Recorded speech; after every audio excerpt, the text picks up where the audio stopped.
Hi friends, നമസ്കാരം. നമ്മുടെ ഇഷ്ടവിശേഷങ്ങളായ ഗൗരി ശങ്കരത്തിൻ്റെ ഒരു അടിപൊളി വിശേഷമായിട്ട് വന്നിരിക്കുന്നത്. അപ്പോൾ എല്ലാവർക്കും നല്ലൊരു ദിവസം ആശംസിച്ചുകൊണ്ട് തന്നെ നമുക്ക് വിശേഷത്തിലേക്ക് പോകാം.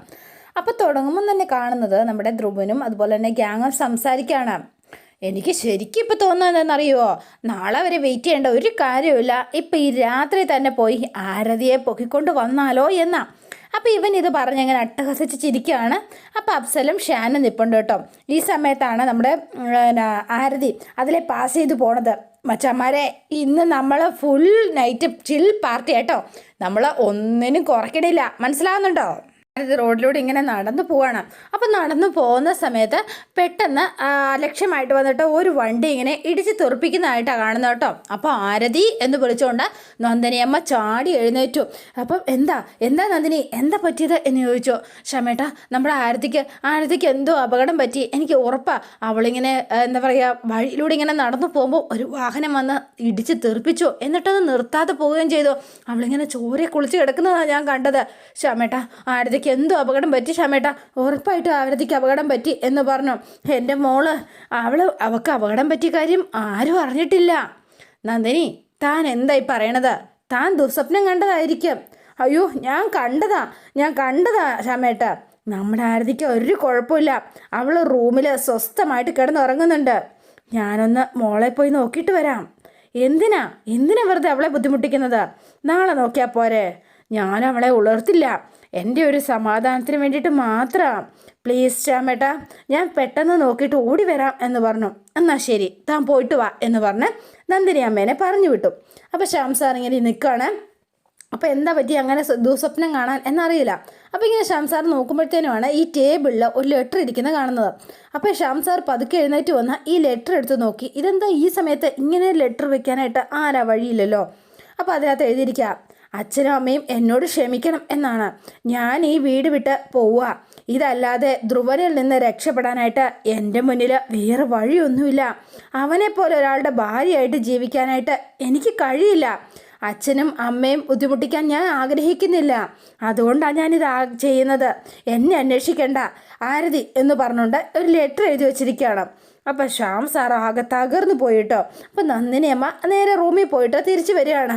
ശ്യാമേട്ടാ, ദേ മോളെ റൂമിൽ കാണുന്നില്ല. ഞാൻ ഇവിടെ മുഴുവൻ നോക്കി, അവൾ ഇവിടെ എങ്ങുമില്ല. അവിടെ മോള്, അവൾക്ക് എന്തോ അപകടം പറ്റി ശ്യാമേട്ടാ. ഞാൻ പറഞ്ഞില്ലേ, എന്താ ശ്യാമേട്ട ഒന്നും മിണ്ടാതെ നിൽക്കണത് എന്ന് ചോദിച്ചു. അപ്പോൾ ഈ ലെറ്റർ എടുത്ത് നേരെ നന്ദിനി അമ്മയുടെ കയ്യിലേക്ക് കൊടുക്കുകയാണ്. അപ്പം നന്ദിനി അമ്മ ഇത് വായിച്ചു കഴിഞ്ഞിട്ട്, അയ്യോ നമ്മുടെ മോള് ശ്യാമേട്ടാ എന്ന് വിളിച്ചു കേട്ടോ. അപ്പോൾ ആകെ തകർന്നു പോയി എന്ന് തന്നെ പറയാം. അപ്പോൾ അദ്ദേഹം നമ്മുടെ ആരതി നടന്ന് ഒരു ബസ്സിനടുത്തേക്ക് വരികയാണ്. അപ്പോൾ ബസ്സിൽ കയറി പുള്ളി യാത്ര പോകാനായിട്ടാണ് പ്ലാൻ ചെയ്യുന്നത്. അപ്പോൾ അവിടെ വന്നിട്ട് ഇങ്ങനെ നോക്കി നിൽക്കുകയാണ്. ഇപ്പോൾ ഞാൻ എങ്ങോട്ടേക്കാണ് പോവുക, ഞാൻ എന്താ ചെയ്യുക? ഇങ്ങനെ ഇങ്ങനെ ചിന്തിച്ച് നിൽക്കുന്ന സമയത്താണ് പെട്ടെന്ന് കൈ എടുത്ത് പുറത്ത് വീഴുന്നത്. അപ്പത്തേനും ചേച്ചി എന്ന് വിളിച്ചു. ഗൗരി വന്ന് നിൽക്കുകയാണ്. ആരതി മോളെ, നീ എന്താ ഈ സമയത്ത് ഇവിടെ എന്ന് ചോദിച്ചു. ചേച്ചി, അത് പിന്നെ അതെ, നീ എങ്ങോട്ട് ഈ രാത്രി പോണത് എന്ന് ചോദിച്ചു. അപ്പോൾ ആരതി എന്ത് ചെയ്തെന്ന് ചോദിച്ചിട്ടുണ്ടെങ്കിൽ ആരതി അവിടെ നിന്ന് ഒരൊറ്റ ഓടുകയാണ് നമ്മുടെ ഗൗരിയുടെ മുന്നിൽ നിന്ന്. ആരതി നിൽക്കാനല്ലേ പറഞ്ഞത്, നിൽക്കടി അവിടെ എന്ന് പറഞ്ഞ് പിടിച്ചവിടെ നിർത്തിയിട്ടോ. എന്നെ വിട് ചേച്ചി, നീ എങ്ങോട്ടാ പോണത്? നിനക്ക് എന്താ പറ്റിയത്? ചേച്ചി എന്നെ വിട്, ഞാൻ എങ്ങോട്ടെങ്കിലും പോട്ടെ. ഞാൻ നമ്മുടെ വീട്ടിലേക്ക് ഞാൻ ഇനി തിരിച്ചു വരില്ല എന്ന് പറഞ്ഞു. തിരിച്ചു വരില്ല എന്നോ? നീ എന്തൊക്കെയായിരുന്നു ഈ പറയണത്? എങ്ങനെ ഒളിച്ചോടി പോകാൻ മാത്രം എന്താ ഇവിടെ ഉണ്ടായത്? പറ. ആരതി നിന്നോടാ ചോദിക്കുന്നത്. എന്താ നിന്റെ പ്രശ്നം? വീട്ടിലാരെങ്കിലും നിന്നോട് വഴക്ക് പറഞ്ഞോ? എന്തെങ്കിലും പ്രശ്നമുണ്ടോ? ഇല്ല. അങ്ങനെ ആരെങ്കിലും വഴക്ക് പറഞ്ഞാലൊന്നും നീ ഇങ്ങനെ ഇറങ്ങിപ്പോവില്ലല്ലോ. മറ്റെന്തോ കാരണമുണ്ട്. അതെന്താണെങ്കിലും നീ എന്നോടൊന്ന് തുറന്ന് പറയേ, നമുക്ക് പരിഹാരം ഉണ്ടാക്കാം. ഇല്ല ചേച്ചി, ആരെ കൊണ്ടും ഇക്കാര്യത്തിൽ ഒരു പരിഹാരം കാണാൻ സാധിക്കില്ല. ഞാൻ ഈ നാട്ടിൽ നിന്ന് പോകണം, അല്ലെങ്കിൽ ഇതിനൊരു പരിഹാരം കാണാൻ പറ്റില്ല. ദയവ് ചെയ്ത ചേച്ചി എൻ്റെ കൈവിട്, ഞാൻ എങ്ങോട്ടെങ്കിലും ഒന്ന് പോട്ടെ എന്ന് പറഞ്ഞു. എനിക്ക് ധ്രുവൻ്റെ കൂടെ ജീവിക്കണ്ട എന്ന് പറഞ്ഞു. അതെ, അതിനേക്കാൾ ഭേദം മരിക്കുന്നതാ എന്ന് പറഞ്ഞു.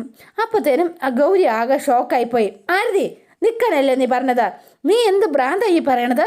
ധ്രുവൻ്റെ കൂടെ നിനക്ക് ജീവിക്കണ്ടെന്നോ? അതിന് നീയും ധ്രുവനുമായിട്ട് എന്താ ബന്ധം എന്ന് ചോദിച്ചു. നാളെ രാവിലെ അവൻ വരും, എന്നെ കൂട്ടിക്കൊണ്ട് പോവും. എനിക്ക് അവൻ്റെ കൂടെ പോകണ്ട. അവന് കൊടുക്കാനുള്ള 10 ലക്ഷം രൂപ നമ്മുടെ അച്ഛൻ്റെ കയ്യിലില്ല ചേച്ചി, അതാ പ്രശ്നം.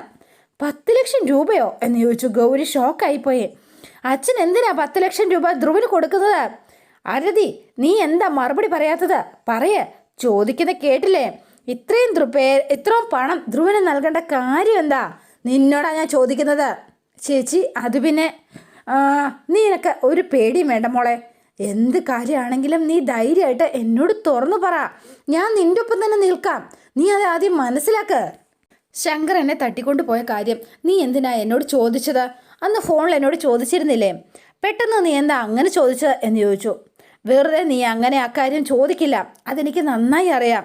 ചേച്ചി ഞാനൊരു കാര്യം പറയട്ടെ. ചേച്ചി കരുതുന്നത് പോലെ ചേച്ചിയെ തട്ടിക്കൊണ്ടു പോയത് ശങ്കരേട്ടനല്ല എന്ന് പറഞ്ഞു. അപ്പോൾ ഗൗരി ഒന്ന് ഞെട്ടിത്തരിച്ചു പോയിട്ടോ. പിന്നെ ആരാ അത് ചെയ്തത് എന്ന് ചോദിച്ചു. ധ്രുവൻ എന്ന് പറഞ്ഞു. അപ്പോൾ ഗൗരി ആകെ ഷോക്കായിപ്പോയി. ഒരിക്കലും വിശ്വസിക്കാൻ പറ്റാത്തൊരു കാര്യമാണ് നമ്മുടെ ആരതിയിൽ നിന്ന് കേൾക്കുന്നത്. ചേച്ചിയെ തട്ടിക്കൊണ്ടു പോയത് അവനാ ചേച്ചി, സത്യമായിട്ടും അവൻ തന്നെയാ. പിന്നെ നമ്മൾ ഈ സമയത്ത് കാണുന്നത് നമ്മുടെ ശങ്കർ ഭായിനെയും ഐത്തിനെയും ജോജുവിനെയാണ്. അപ്പോൾ ഇവർ 3 പേരുടെ വെകിളി പിടിച്ച വെപ്രാളം പിടിച്ച ഓടി ശ്യാം സാറിൻ്റെ വീട്ടിലേക്ക് കയറി ചെല്ലുകയാണ്. ശ്യാം സാറും അതുപോലെ തന്നെ ആദർശും മുത്തശ്ശിയും നന്ദിനിയമ്മയും എല്ലാവരും ഇങ്ങനെ വിഷമിച്ചിരിക്കുകയാണ്. അപ്പോൾ ചെന്ന് കയറി ഇവിടെ എന്നായിരുന്നു വെച്ചിട്ടുണ്ടെങ്കിൽ ഐത്തെ ജോജു വേഗം തന്നെ എല്ലായിടവും തപ്പടാ, ഇവിടെ എല്ലായിടത്തും ചെന്ന് നോക്കിയേ എന്ന് പറഞ്ഞു. ഹേയ്, എന്തിട്ടാടാ നീ ഇങ്ങനെ മിഴിച്ച് നിൽക്കുന്നത്? പോയി നോക്കുന്നേ എന്ന് പറഞ്ഞു. അപ്പോൾ ആദർശ് നിൽക്ക് എന്ന് പറഞ്ഞു. ശങ്കർ, നീ എന്താ കാണിക്കുന്നത്? ഞങ്ങളെല്ലാവരും വല്ലാത്തൊരു മാനസികാവസ്ഥയിലാണ്. നീ ഈ സമയത്ത് നീ എന്താ കാണിക്കണത്? എൻ്റെ ഗൗരി എവിടെന്നാ ചോദിച്ചത് എന്ന് പറഞ്ഞു. അപ്പോൾ ഇവർ ഞെട്ടിപ്പോയി. ഗൗരി നിൻ്റെ ഒപ്പമല്ലായിരുന്നോ എന്ന് ചോദിച്ചു ശ്യാം സാറ്. അവൾ ഇങ്ങോട്ട് വന്നിട്ടില്ല. ശ്യാം സാറേ, എന്നോട് കള്ളം പറയരുത് കേട്ടോ എന്ന് പറഞ്ഞു. അയ്യോ, കള്ളം പറയാനോ? നിങ്ങോട്ടല്ലാതെ പിന്നെ അവൾ എങ്ങോട്ടാ പോവുക എന്ന് ചോദിച്ചു. അപ്പോൾ ഇവരാകെ ധർമ്മസങ്കടത്തിലായി. എല്ലാവരോടും ഞാൻ ഒരു കാര്യം പറയാട്ടോ. നിങ്ങളെല്ലാവരോടും നിർബന്ധിച്ച് എൻ്റെ ഗൗരിയെ എൻ്റെ അടുത്തുനിന്ന് മാറ്റിയാ ഞാൻ സഹിക്കില്ല കേട്ടോ. എനിക്ക് സഹിക്കാൻ പറ്റില്ല. അപ്പം നന്ദിനിയമ്മ, ശങ്കർ, നീ എന്തൊക്കെയായി പറയണത്? ഗൗരി ഇങ്ങോട്ടേക്ക് വന്നിട്ടില്ല. ശ്യാമേട്ടൻ പറഞ്ഞത് സത്യം തന്നെയാ മോനെ എന്ന് പറഞ്ഞു. ഗൗരി നിൻ്റെ കൂടെ ഉണ്ടെന്നുള്ള സമാധാനത്തിലായിരുന്നു ഞങ്ങൾ. എൻ്റെ മോക്ക് എന്താ സംഭവിച്ചത്? അവൾ എങ്ങോട്ട് പോയത് എന്ന് ചോദിച്ചു. അപ്പം മുത്തശ്ശി, എൻ്റെ ഭഗവാനെ, എന്തൊരു വിധിയായത്. ഗൗരി എൻ്റെ കൂടെ ഉണ്ടായിരുന്നു, പക്ഷെ ഇപ്പം ഇല്ല. എവിടേക്കാ പോണേന്നോ ആരെ കാണാനാ പോണേന്നോ എന്നോടൊന്നും പറഞ്ഞില്ല. അപ്പം ഞാൻ ഉറപ്പിച്ചു അവൾ ഇങ്ങോട്ടേക്ക് തന്നെയാണ് വന്നിട്ടുണ്ടാകാന്ന്. അതാ ഞാൻ ഇങ്ങ് പോകുന്നത്. ശങ്കരേ, നിനക്ക് വിശ്വാസം ഇല്ലെങ്കിൽ നീ കയറി നോക്കോ. ഗൗരി ഇവിടെ ഇല്ല. ഗൗരി ഇവിടെ ഉണ്ടായെങ്കിൽ ഞങ്ങൾ എന്തിനാ നിന്നോട് കള്ളം പറയണത്? അതെനിക്ക് ഒന്നും അറിയണ്ട കേട്ടോ. ഗൗരി ഇന്ന് എന്നോട് ചെയ്തത് വലിയ തെറ്റാട്ടോ ശ്യാം സാറേ. ശ്യാം സാർ വലിയ പ്രൊഫസറൊക്കെ അല്ലേ, എന്നിട്ട് സ്വന്തം മോളെ ഇങ്ങനെയൊക്കെയാണോ പഠിപ്പിച്ചു വെച്ചിരിക്കണത്? നമുക്ക് എവിടേക്ക് അല്ലെങ്കിൽ അവൾക്ക് എവിടെയെങ്കിലും പോകണമെങ്കിൽ എന്നോട് പറഞ്ഞാൽ പോരെ, ഞാൻ കൊണ്ടാക്കില്ലേ? അല്ലെങ്കിൽ അവൾക്കൊന്ന് പറഞ്ഞിട്ട് പോയിക്കൂടെ? അതിനുള്ള സാമാന്യ മര്യാദയെങ്കിലും അവൾ കാണിക്കണ്ടേ? ഞാൻ എന്നിട്ടാ പോണ്ടെന്ന് പറയുമോ? അവൾക്ക് ഒറ്റയ്ക്ക് പോകണം. അവൾക്ക് എന്നെ തനിച്ചാക്കി ഒറ്റയ്ക്ക് പോകണം. അതാ കാര്യം. ശ്യാം സാറേ, ഒന്ന് പറ, ഞാൻ ഗൗരിയെ എവിടെ പോയാൽ കണ്ടുപിടിക്കേണ്ടത്? പറ ശ്യാം സാറേ. ശങ്കർ, ഒന്ന് പറയുന്ന മനസ്സിലാക്ക്.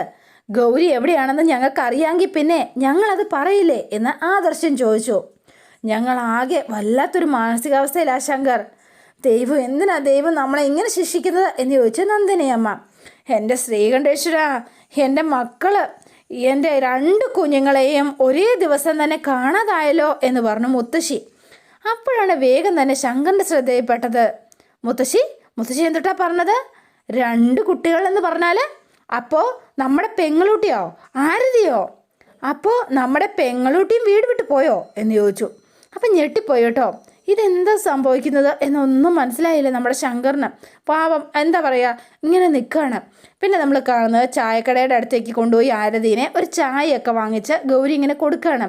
ദാ, നീ ഈ ചായ കുടിക്കുമോളെ എന്ന് പറഞ്ഞു. കുടിക്ക്, നീ സമാധാനമായിട്ട് നിൽക്ക്. ശങ്കരേട്ടനെ നമ്മളൊക്കെ തെറ്റിദ്ധരിക്കായിരുന്നു ചേച്ചി. ശരിക്കും പറഞ്ഞാൽ നവീനേട്ടനെ തല്ലിയതും നമ്മളെ എന്താ പറയുക മതിലിൽ വൃത്തികേട് എഴുതി വെച്ചതും ഒന്നും ശങ്കരേട്ടനായിരുന്നില്ല. എല്ലാം ആ ധ്രുവനായിരുന്നു. ചേച്ചിയെ തട്ടിക്കൊണ്ടു പോയതടക്കം എല്ലാം ചെയ്തത് അവൻ ഒറ്റ ഒരുത്തനാ, ആ ധ്രുവൻ എന്ന് പറയുന്നവൻ. ചേച്ചിയുടെ ജീവിതം ഇങ്ങനെയായി പോകാൻ കാരണവും അവൻ ഒറ്റ ഒരുത്തനാ ചേച്ചി. ഇപ്പോൾ എൻ്റെ ജീവിതം കൂടി നശിപ്പിക്കാൻ വേണ്ടിയിട്ടാണ് അവൻ നോക്കുന്നത് എന്ന് പറഞ്ഞു. അതെ, അപ്പം നടന്ന കാര്യങ്ങളെല്ലാം ഗൗരിയോട് നമ്മുടെ ആരതി ഇങ്ങനെ തുറന്നു പറയുകയാണ്. ഇതെല്ലാം കേട്ടപ്പോഴത്തേനും നമ്മുടെ ഗൗരിയുടെ കണ്ണ് നിറഞ്ഞൊഴുകി കേട്ടോ. ആകെ വല്ലാത്തൊരവസ്ഥയിലായി പോയി ഗൗരിക്ക് സങ്കടമാണോ, താൻ ചെയ്ത എന്തൊരു വലിയ മഹാ അപരാധമായി പോയി എന്ന് ഓർത്തിട്ട് വല്ലാത്തൊരു ഫീലിങ്സ്. അപ്പം ശങ്കരാന്ന് ഉറപ്പിക്കാനായിട്ട് ആകെ കണ്ടത് അവൻ്റെ ആ കൈ മാത്രമാണ്. അപ്പോൾ ഇത്രയും നാളെ അനാവശ്യമായിട്ട് ഞാൻ ശങ്കറിനെ തെറ്റിദ്ധരിക്കുകയും പകവിട്ട് ചെയ്യായിരുന്നു അല്ലേ മോളെ എന്ന് ചോദിച്ചു. ചേച്ചി കരയല്ലേ എന്ന് പറഞ്ഞു. അപ്പം വിങ്ങിപ്പൊട്ടി കരയാണ്. ഇതൊന്നും ചേച്ചി അറിഞ്ഞുകൊണ്ട് സംഭവിച്ചല്ലോ, അറിയാതെ സംഭവിച്ചതല്ലേ. സാരമില്ല ചേച്ചി, എന്തിനാ ചേച്ചി നമുക്ക് എപ്പോഴും ഇങ്ങനെ സംഭവിക്കുന്നത്? ബാക്കിയുള്ളവരെയൊക്കെ നോക്കിക്കേ, എല്ലാവരും സന്തോഷത്തോടെയാണ് ജീവിക്കുന്നത്, നമുക്ക് മാത്രം എന്താ? എൻ്റെ ജീവിതം ഈ അവസ്ഥയിലാക്കിയത് ധ്രുവനാ. ഇപ്പം എൻ്റെ വീട്ടുകാരെയും അവൻ വിഷമിപ്പിക്കുന്നു. അവനെ വെറുതെ വിട്ടുകൂടാ. വേഗം തന്നെ ഗൗരി കണ്ണൊക്കെ തൂത്തു. മോളെ ആരതി, നീ വാ, നമുക്ക് വീട്ടിലേക്ക് പോകാം എന്ന് പറഞ്ഞു. ഇല്ല ചേച്ചി, ഞാൻ വീട്ടിലേക്ക് വരില്ല, എനിക്ക് അവിടെ പേടിയാ എന്ന് പറഞ്ഞു. എന്നെ സ്വന്തമാക്കാൻ വേണ്ടിയിട്ട് അവൻ എന്തും ചെയ്യും, അവൻ എന്നെ കൊണ്ടുപോകും ചേച്ചി. ആരതി, നിനക്ക് നിൻ്റെ ചേച്ചിയെ വിശ്വാസമില്ലേ? ഞാൻ പറയുന്നത് നീ ഒന്ന് വിശ്വസിക്കുക, നിനക്കൊന്നും സംഭവിക്കില്ല. നീ ധൈര്യമായിട്ടിരി മോളെ, ഞാൻ നിൻ്റെ കൂടെ തന്നെ ഇല്ലേ, നീ ധൈര്യമായിട്ടിരിക്കാം. ഇത്രയും നാളും എന്നോടും നമ്മുടെ കുടുംബത്തിനും ചെയ്ത ദ്രോഹതയ്ക്ക്, എന്താ ക്രൂരതയ്ക്ക് അവന് ശിക്ഷ കിട്ടേണ്ട സമയമായി. എന്ത് വന്നാലും നിന്നെ ഞാൻ സംരക്ഷിക്കുമെന്ന് നിനക്ക് ഉറപ്പുണ്ടെങ്കിൽ നീ എൻ്റെ കൂടെ വീട്ടിലേക്ക് വന്നേ പറ്റൂ എന്ന് പറഞ്ഞു. അപ്പോൾ ആരതി എന്താ പറയാനാ, ഒന്നും പറയാനില്ലാത്ത അവസ്ഥയിൽ വിഷമിച്ചിങ്ങനെ നിൽക്കുകയാണ്. അപ്പോഴത്തേനും ഇവരെല്ലാവരും കൂടി ഇങ്ങനെ കൂടിയിരിക്കുകയാണ്. നമ്മുടെ ശങ്കറും അതുപോലെ തന്നെ ഐത്തും ജോജു എല്ലാവരും കൂടെ ചേർന്നു. അപ്പോഴത്തേനും നിങ്ങളെല്ലാവരോടും ഇങ്ങനെ കൂടി നിൽക്കാതെ അവരെ പോയി എവിടെയെങ്കിലും പോയി ഒന്ന് അന്വേഷിക്കുക എന്ന് മുത്തശ്ശി പറഞ്ഞു. അപ്പോഴത്തേനും ആദർശ് പറഞ്ഞു, അച്ഛാ നമുക്ക് എത്രയും പെട്ടെന്ന് തന്നെ നമുക്ക് ഒരു കംപ്ലൈൻറ്റ് കൊടുക്കാം എന്ന് പറഞ്ഞു. അപ്പോൾ ശങ്കർ പറഞ്ഞു, കംപ്ലൈൻറ്റ് എങ്ങനെ കൊടുക്കാമെന്നേ, പക്ഷേ ഫസ്റ്റ് നമ്മൾ നമ്മുടെ വഴിക്ക് നമ്മളൊന്ന് അന്വേഷിക്കണം, അതിനുശേഷം നമുക്ക് ബാക്കി എന്താണെന്ന് വെച്ചാൽ ചെയ്യാം. ശങ്കർ ഭായി, നമുക്ക് 2 ഗ്രൂപ്പായിട്ട് തിരിഞ്ഞ് അന്വേഷിച്ചാലോ എന്ന് ഐത്ത് ചോദിക്കുക. അത് കൊള്ളാട്ടോ, അങ്ങനെയാണെങ്കിൽ ഞാനും ഐത്തൂടെ കാറിൽ വരാം, ജോജു അളിയൻസോടെ ബൈക്കിലൂടെ വരാം, എന്താ നമുക്ക് 2 ഗ്രൂപ്പായിട്ട് തിരിഞ്ഞ് അന്വേഷിക്കാം എന്ന് പറഞ്ഞു. അപ്പോൾ വേഗം ശാംസാറും എഴുന്നേറ്റു. ഞാനും വരുന്നുണ്ട് നിങ്ങളുടെ കൂടെ. അച്ഛൻ വേണ്ട, അച്ഛൻ ഇവിടെ വേണം. ചിലപ്പോൾ അവരെ 2 പേരിൽ ആരെങ്കിലും അച്ഛനെ വിളിക്കാൻ സാധ്യതയുണ്ട്, അതുകൊണ്ട് അച്ഛൻ ഇവിടെ ഇരുന്നോ. ഇനി മിണ്ടി പറഞ്ഞ സമയം കളയണ്ട, ഇങ്ങോട്ട് ഇറങ്ങ് വാ എന്ന് പറഞ്ഞ് ഇവന്മാർ 4 പേരൂടെ ഇറങ്ങുകയാണ്. അപ്പോൾ അളിയൻസ് 2 പേരും ഐത്തും ജോജു. അപ്പോൾ ഇവരിങ്ങനെ ഇറങ്ങാൻ തുടങ്ങുമ്പോഴത്തേനുമാണ് നമ്മുടെ ഗൗരിയും ആരതിയും കൂടെ ഓട്ടോറിക്ഷയൊക്കെ പിടിച്ച് നേരെ വീട്ടിലേക്ക് എത്തുന്നത്. അപ്പോൾ ഇവർക്ക് ഷോക്കായി പോയിട്ടോ. എത്തിയോ? ഹൈ, നീ എങ്ങോട്ടാ പോയത്? ഗൗരി നിന്നോടാ ചോദിക്കുന്നത്, എന്നോട് ഒരു വാക്ക് പറയാതെ നീ എങ്ങോട്ടാ പോയത് എന്ന് ചോദിച്ചു. അപ്പോൾ ഗൗരി മിണ്ടാതെ ഇങ്ങനെ നിൽക്കുകയാണ് കേട്ടോ. ഞാൻ നിൻ്റെ കെട്ടിയവനല്ലേടി, അതിൻ്റെ ഒരു സാമാന്യ മര്യാദയെങ്കിലും നിനക്ക് എന്നോട് കാണിക്കാൻ പാടില്ലായിരുന്നോ എന്ന് ചോദിച്ചു. ശങ്കർ, നമുക്ക് സംസാരിക്കാം, ഒരു 5 മിനിറ്റ് സമയം എനിക്ക് താ എന്ന് പറഞ്ഞു. അപ്പോൾ ആരതി ഇങ്ങനെ നിൽക്കുകയാണ്. ഈ സമയം നന്ദനിയമ്മയും മുത്തശ്ശിയും ശാംസാറും എല്ലാവരും കൂടെ വെപ്രാളം പിടിച്ച് ഇവരെ കണ്ടപ്പോഴത്തേനും ഓടിയെത്താണ്. നീ എന്ത് പണിയാ കാണിച്ചത്? നീ എങ്ങോട്ടാ മോളെ ഈ പോയത് എന്ന് ചോദിച്ചു. ഞങ്ങളെയൊക്കെ ഉപേക്ഷിച്ച് പോകാനായിട്ട് നിനക്ക് എങ്ങനെ തോന്നി മോളെ എന്ന് ചോദിച്ചു. അപ്പം മിണ്ടാതെ നിൽക്കുക. നീ പോയാൽ ഞാൻ ജീവനോടെ ഉണ്ടാവുമെന്ന് നീ കരുതിയോ എന്ന് നന്ദിനിയമ്മയും ചോദിക്കുകയാണ്. അമ്മേ, എല്ലാവരോടും ഓരോന്ന് പറഞ്ഞ് ഇനി അവളെ വിഷമിപ്പിക്കണ്ട. ആരതിക്ക് ഒരു അബദ്ധം പറ്റി, അതവൾ തിരിച്ചു വന്നില്ലേ, അത് സമാധാനമായിട്ടിരിക്കുക. എന്തോ ഭാഗ്യത്തിനാണ് ഞാൻ ഇവളെ കണ്ടത്, അല്ലെങ്കിൽ ഇപ്പം എന്തായേനെ. അപ്പം ആദർശ് പറയുക, മോളെ ഞങ്ങളൊക്കെ നിന്നെ കൈവിട്ട് കളയുമെന്ന് നീ ചിന്തിച്ചല്ലോ, അങ്ങനെ ഞങ്ങൾ ചെയ്യുമോ? എന്താ മോളെ ഇങ്ങനെ എന്ന് ചോദിച്ചു. അതെ, നമ്മുടെ കുടുംബത്തിലെ ആർക്കെന്ത് പ്രശ്നം ഉണ്ടെങ്കിലും നമ്മളൊക്കെ ഒരുമിച്ച് നിൽക്കണ്ടേ, അങ്ങനെയല്ലേ നമ്മുടെ അച്ഛൻ പറഞ്ഞ് നമ്മളെ പഠിപ്പിച്ചു വെച്ചിരിക്കണത്. അതെ ആദർശേ, വേണ്ട മോനെ വേണ്ട. മനസ്സ് വല്ലാതെ പതറിപ്പോകുന്ന സമയങ്ങളിൽ ഇങ്ങനെയൊക്കെ ചിലപ്പോൾ സംഭവിച്ചു എന്നിരിക്കാം. മറ്റൊന്നിനെക്കുറിച്ചും ആരെക്കുറിച്ചും ചിലപ്പോൾ ചിന്തിച്ചെന്ന് വരില്ല. ഇതിപ്പോൾ എന്തിട്ടാ പറ്റിയത്? നമ്മുടെ പെങ്ങളുട്ടി എവിടെയായിരുന്നു? ഇവക്ക് വല്ല പ്രേമമുണ്ടോ എന്ന് ഉടനെ ശങ്കർ ചോദിക്കാം. ഇല്ല, അവൾക്ക് ആരോടും പ്രേമമൊന്നുമില്ല എന്ന് ആദർശം. ശങ്കർ വെറുതെ ആവശ്യമില്ലാത്ത കാര്യങ്ങളൊന്നും പറയണ്ട. അപ്പം ആരതി ഇങ്ങനെ നിൽക്കുകയാണ്. എടാ അയിത്തെ ജോജു, ഞാൻ പറഞ്ഞത് കേട്ടല്ലോ, ഞാൻ ചോദിച്ചാട്ടോ തെറ്റ്. ഇവരെന്ത് ആൾക്കാരാ? സാധാരണ പ്രേമത്തിലാണല്ലോ ഒളിച്ചോട്ടം പരിപാടിയൊക്കെ.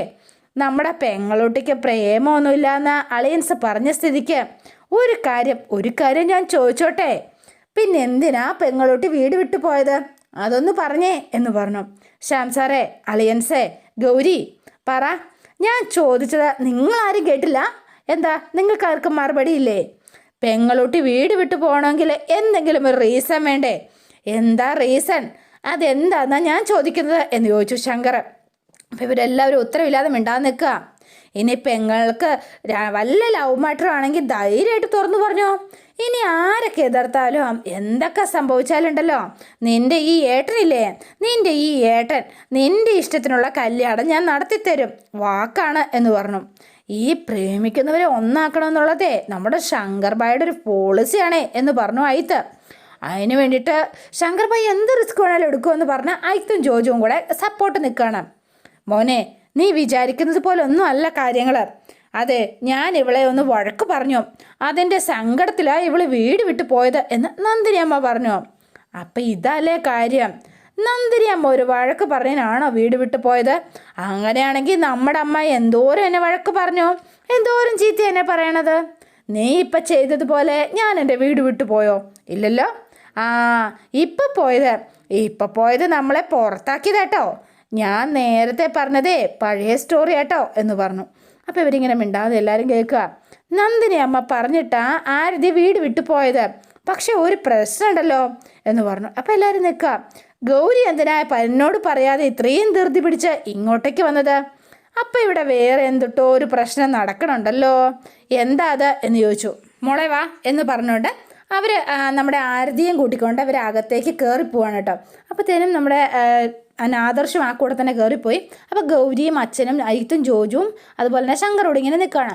അപ്പോൾ ഇവരിങ്ങനെ നിൽക്കുന്ന സമയത്ത്, ഇല്ല ശങ്കർ, ഇവിടെ ഒരു പ്രശ്നവുമില്ല, പെട്ടെന്ന് എനിക്ക് അച്ഛനും അമ്മയും ഒന്ന് കാണണമെന്ന് തോന്നി, അന്നേരം ഞാൻ പെട്ടെന്ന് ഇങ്ങ് പോകുന്നേ ഉള്ളൂ എന്ന് പറഞ്ഞു. അല്ല, നിനക്ക് ശ്യാം സാറിനെയോ അതുപോലെ നന്ദിനി അമ്മേനെയോ മുത്തശ്ശിയോ ആരെങ്കിലും കാണണമെങ്കിൽ നിനക്ക് എന്നോടൊന്ന് പറയായിരുന്നില്ലേ? നീ എന്താ എന്നോട് പറയാഞ്ഞത് എന്ന് ചോദിച്ചു. എന്താ ഗൗരി? സോറി, ഞാൻ ശങ്കറിനോട് പറയാതെ വന്നത് തെറ്റായിപ്പോയി. എൻ്റെ മനസ്സിൽ എന്തോ ഒരു കരട് കിടപ്പുണ്ട് കേട്ടോ, ഞാൻ അറിയാത്ത എന്തോ എന്നുണ്ട് എന്നെനിക്കൊരു തോന്നലുണ്ട് കേട്ടോ എന്ന് പറഞ്ഞു. അല്ല, നിങ്ങളൊക്കെ എന്തെങ്കിലുമൊക്കെ മറച്ചു വെക്കുന്നുണ്ടോ? അപ്പോൾ ഇവർ മിണ്ടാതെ നിൽക്കുകയാണ്. ശ്യാം സാറും അതുപോലെ തന്നെ ഗൗരിയും പരസ്പരം നോക്കി. അല്ല, ശ്യാം സാറും ഫാമിലിയൊക്കെ പാവങ്ങളല്ലേ, നിങ്ങളൊക്കെ എന്തൊക്കെ മറച്ചു വെക്കാനല്ലേ? എന്ത് മറച്ചു വെക്കാനാ? ശങ്കർ തൃശ്ശൂരേക്ക് തിരിച്ചു പോയിക്കോ. ഞാൻ ഇന്ന് രാത്രി ഇവിടെ നിൽക്കുക, എനിക്ക് അച്ഛനോടും അമ്മയൊക്കെ കുറച്ച് കാര്യങ്ങൾ സംസാരിക്കാനുണ്ട് എന്ന് പറഞ്ഞു. നീ പറഞ്ഞോ ഗൗരി, എന്തോരം വേണമെങ്കിലും പറഞ്ഞോ, ഞാനിവിടെ നിൽക്കണമെന്ന് പറഞ്ഞുകൊണ്ട് എന്താ കുഴപ്പം എന്ന് ചോദിച്ചു. അപ്പോൾ ഗൗരി മിണ്ടിയില്ല. ഓ, നീ പറയില്ല അല്ലേ, മനസ്സിലായി. അപ്പം അതിൻ്റെ അർത്ഥം എന്തുട്ടാ? ഞാൻ ഈ വീട്ടിലെ ആളല്ല, നീ എന്നെ അങ്ങനെ കൂട്ടിയിട്ടില്ല, അതല്ലേ അതിൻ്റെ സത്യാവസ്ഥ എന്ന് ചോദിച്ചു. അപ്പോഴും ആകെ ധർമ്മസങ്കടത്തിലായി. അവസാനം നമ്മുടെ ശ്യാം സാറ് പറയാം, ഗൗരി മോളിപ്പോൾ ശങ്കറിൻ്റെ ഒപ്പം തിരിച്ചു പോ, നിനക്ക് എന്താ സംസാരിക്കാനുള്ളതെന്ന് വെച്ചാൽ നമുക്ക് പിന്നെ സംസാരിക്കാം. ഇല്ലച്ചാ, ഞാനിപ്പോൾ തൽക്കാലം പോണില്ല എന്ന് തന്നെ പറഞ്ഞു. നോക്ക് ശങ്കർ, ഞാൻ ഇന്ന് വരെ ശങ്കറിനോട് ഒന്നും ആവശ്യപ്പെട്ടിട്ടില്ല. ഇന്ന് ആദ്യമായിട്ട് ഒരു ഭാര്യയുടെ സ്ഥാനത്ത് നിന്നിട്ട് ഞാൻ ശങ്കറിനോടൊരു കാര്യം ആവശ്യപ്പെടുക എന്ന് പറഞ്ഞു. അപ്പോൾ വേഗം ശങ്കർ നിർത്ത് എന്നുള്ള മട്ടിലിങ്ങനെ കൈ പറയുകയാണ്. കൈ വെച്ചിങ്ങനെ പറഞ്ഞു കേട്ടോ. അപ്പോഴത്തേനും അത് എന്ന് പറഞ്ഞോളൂ. അപ്പോൾ ശങ്കർ തടഞ്ഞാന്നോർത്തു. എന്താ ശങ്കർ, നീ ഇപ്പം പറഞ്ഞ ആ ഡയലോഗില്ലേ, ഒന്നുകൂടെ റിപ്പീറ്റ് ചെയ്തേ, കേൾക്കട്ടെ ഒന്നുകൂടെ പറഞ്ഞേ എന്ന് പറഞ്ഞു. അല്ല, അത് പിന്നെ ഒരു ഭാര്യയുടെ സ്ഥാനത്ത് നിന്നുകൊണ്ട് എന്ന് പറഞ്ഞു. പിന്നെ പറയണോ ശങ്കറിൻ്റെ അവസ്ഥ? ശങ്കർ ഭയങ്കര ഫുൾ ഹാപ്പി ആയിട്ടോ, മുഖമൊക്കെ തെളിഞ്ഞ് ഭയങ്കര സന്തോഷത്തിലിങ്ങനെ നിൽക്കുകയാണ്. അപ്പോൾ അതോടെയാണ് ഇന്നത്തെ വിശേഷം അവസാനിക്കുന്നത്. ഇനി നാളത്തെ വിശേഷം ഇതിലും ഗംഭീരമാണ്. അപ്പോൾ എല്ലാവരും വെയിറ്റ് ചെയ്യുക. നിങ്ങൾക്ക് ഇഷ്ടപ്പെട്ടുവെങ്കിൽ ലൈക്ക് ചെയ്യുക, ഷെയർ ചെയ്യുക, തൊട്ടടുത്ത ആ ബെൽ ബട്ടൺ കൂടെ ഒന്ന് ഞെക്കുകയാണെങ്കിൽ ഞാൻ ഇടുമ്പോൾ തന്നെ നോട്ടിഫിക്കേഷൻ ലഭിക്കുന്നതായിരിക്കും. പുതുപുത്തൻ വിശേഷമായിട്ട് എത്താം. Bye and see you again.